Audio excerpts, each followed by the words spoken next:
ఈరోజు సాయంత్రం 3 గంటలకు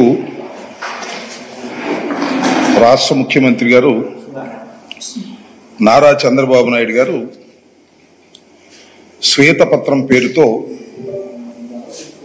పోలవరం గురించి ఒక సుదీర్ఘమైనటువంటి ఉపన్యాసం ఎక్స్‌ప్లనేషన్ ఇవ్వటం జరిగింది. దాంతో పాటుగా ఆయన జగన్మోహన్ రెడ్డి గారిని వ్యక్తిగతంగా హననం చేయాలనేటువంటి పరుష పదజాలాలు చాలా విరివిగా వాడేటటువంటి ప్రయత్నం చేశారు. ఈ పోలవరం ప్రాజెక్ట్ అనేది జగన్మోహన్ రెడ్డి గారి వల్లనే నాశనం అయిపోయిందని, వైఎస్ఆర్ కాంగ్రెస్ పార్టీ ప్రభుత్వం అధికారంలోకి వచ్చిన తర్వాత ఇది విధ్వంసం అయిపోయిందని చెప్పేటటువంటి ప్రయత్నం చేశారు. దానికి సమాధానం చెప్పవలసినటువంటి బాధ్యత వైఎస్ఆర్ కాంగ్రెస్ పార్టీ తరపున, ముఖ్యంగా 2 సంవత్సరాల పైచిలకు ఇరిగేషన్ మంత్రిగా చేసిన నా పైన, పార్టీ పైన ఉన్నదని భావిస్తూ దానికి కొన్ని సమాధానాలు చెప్పేటటువంటి ప్రయత్నం నేను చేయదలుచుకున్నా. నేను ప్రధానంగా చెప్పదలుచుకున్నది ఏమిటంటే, 5 సంవత్సరాల పాటు వైఎస్ జగన్మోహన్ రెడ్డి గారి నాయకత్వంలో ఉన్నటువంటి ప్రభుత్వం పోలవరం విషయంలో కానీ, ఇతరత్రా ఉన్నటువంటి ఇరిగేషన్ ప్రాజెక్ట్స్లో కానీ ఏ విధమైన తప్పిదాలు చేయలేదు.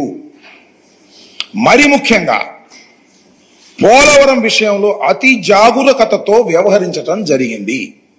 ఎక్కడ కూడా చిన్న తప్పిదం కూడా జరగకోకుండా శాస్త్రీయంగా ప్రోటోకాల్ ప్రకారం ఆ ప్రాజెక్టు నిర్మాణాన్ని కరోనా ఉన్నప్పటికీ కూడా అత్యంత వేగవంతంగా చేసేటటువంటి ప్రయత్నం జగన్మోహన్ రెడ్డి గారి ప్రభుత్వం చేసిందని ఈ సందర్భంగా నేను చెప్పదలుచుకున్నా.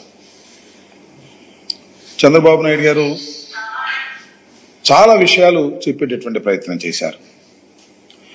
ఆయనకి పోలవరం మీద ఉన్నటువంటి ప్రేమ, ఇరిగేషన్ ప్రాజెక్ట్స్ మీద ఉన్నటువంటి ప్రేమ చాలా అపారమైందని, తలుచుకున్నప్పుడు ఆయనకు బాధ కలుగుతుందని, కోపం వస్తుందని, ఇలాంటి పదాలన్నీ కూడా వాడేటటువంటి ప్రయత్నం చేశారు. దానితో పాటు ముఖ్యమంత్రి అయిన తర్వాత ఆయన మోడీ గారి ప్రభుత్వంతో పాటు కలిసి ముఖ్యమంత్రిగా అయినప్పుడు 2014లో 7 గ్రామాలు దీనిలో కలిపితే తప్ప నేను ప్రమాణ స్వీకారం చేయను.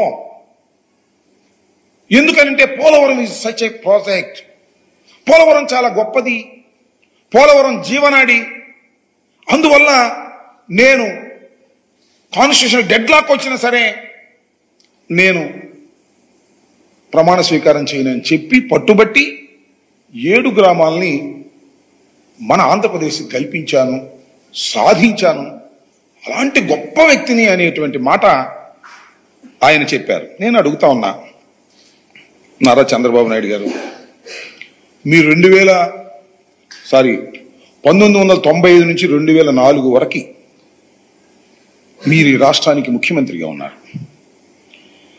ఈ రాష్ట్రానికి ముఖ్యమంత్రిగా ఉండటమే కాదు, కేంద్రంలో చక్రం కూడా తిప్పారు. మీరు కేంద్ర ప్రభుత్వంతో సత్సంబంధాలు కలిగి ఉన్నారు.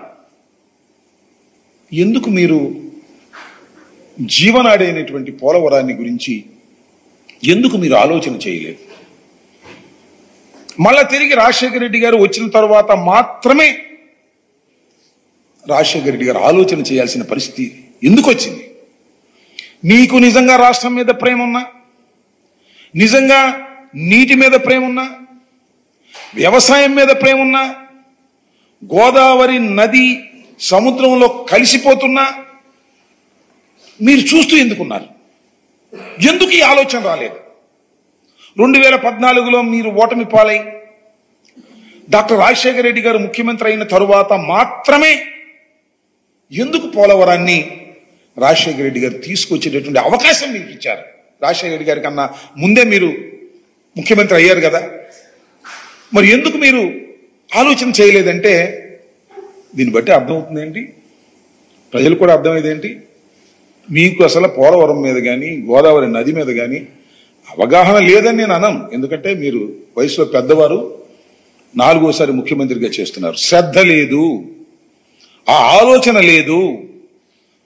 ఇవాళ 7 గ్రామాలు తీసుకొచ్చి నేను కలిపేంత వరకు నేను విశ్రమించనని చెప్పేసి నేను మోడీ గారితో పంతం పట్టు కూర్చున్నాను, అందువల్ల 7 గ్రామాలు కలిశాయి అనేటువంటి మాట మాట్లాడుతున్నారు. రాజశేఖర రెడ్డి గారు లేరు. ఆయన ఎంత శ్రమ చేశాడో ఆయన చెప్పుకోవడానికి ఆయన లేడు. నువ్వు 7 గ్రామాలు కలిపినందుకే చాలా గొప్పగా చెప్తున్నావు. రాజశేఖర రెడ్డి గారు ఎన్ని అనుమతులు తీసుకొచ్చాడు పోలవరం ప్రాజెక్టు కేంద్రంతో మాట్లాడి. 1, 2 అనేకమైన అనుమతులు 2005 నుంచి నిర్మాణ సంస్థల అనుమతి తీసుకొచ్చాడు, పర్యావరణ అనుమతులు తీసుకొచ్చారు, వన్యప్రాణ రక్షణ అనుమతులు తీసుకొచ్చారు, పునరావాస ప్రణాళిక కావాల్సిన అనుమతులు తీసుకొచ్చారు, పాపికొండల వన్యప్రాణ రక్షణ కేంద్రం మళ్లింపునకు అనుమతి తీసుకొచ్చారు. ఇట్లా 1 కాదు 2 కాదు, చాలా క్లిష్టమైనటువంటి అనుమతులు.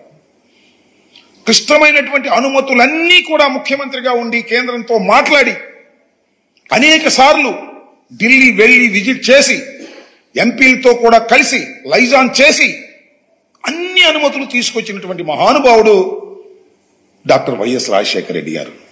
నేను ఎందుకు చెప్తున్నానంటే, డాక్టర్ వైఎస్ రాజశేఖర రెడ్డి గారు కలలు గన్నటువంటి ప్రాజెక్ట్ ఇది. ఆయన టైంలోనే నిర్మాణం ప్రారంభమైంది. కాలువలు తవ్వారు, లెఫ్ట్ అండ్ రైట్ కెనాల్స్. సరే, నీకు అవకాశం వచ్చింది, నువ్వు చేసేటువంటి అవకాశం వచ్చింది, నువ్వు అధికారంలోకి వచ్చావు. నేను ఇక్కడ అడుగుతా ఉన్నా, ఇంకా చాలా వివరంగా కూడా నేను చెప్పాల్సినటువంటి బాధ్యత నాకుంది. ఆయన అంటున్నాడు, నా కడుపు మండిపోయింది, నా కోపం వచ్చింది. మాకు చాలా బాధేస్తుంది నువ్వు చెబుతున్నటువంటి అసత్యాలు చూస్తున్నప్పుడు, నువ్వు జగన్మోహన్ రెడ్డి గారి మీద వ్యక్తిత్వ హననానికి పాల్పడుతున్నప్పుడు, రాజకీయాలకు పనికిరానటువంటి జగన్మోహన్ రెడ్డి గారు ముఖ్యమంత్రి అయి దీన్ని సర్వనాశనం చేసేశాడు అనేటువంటి ఒక అపవాదు వేస్తున్నప్పుడు పదే పదే పదే పదే జగన్మోహన్ రెడ్డి గారిని దూషించాలనే ప్రయత్నం చేస్తున్నావు. నాకు అర్థమవుతుంది ఎందుకు దూషించాలని ప్రయత్నం చేస్తున్నావు, నాకు అర్థమవుతుంది.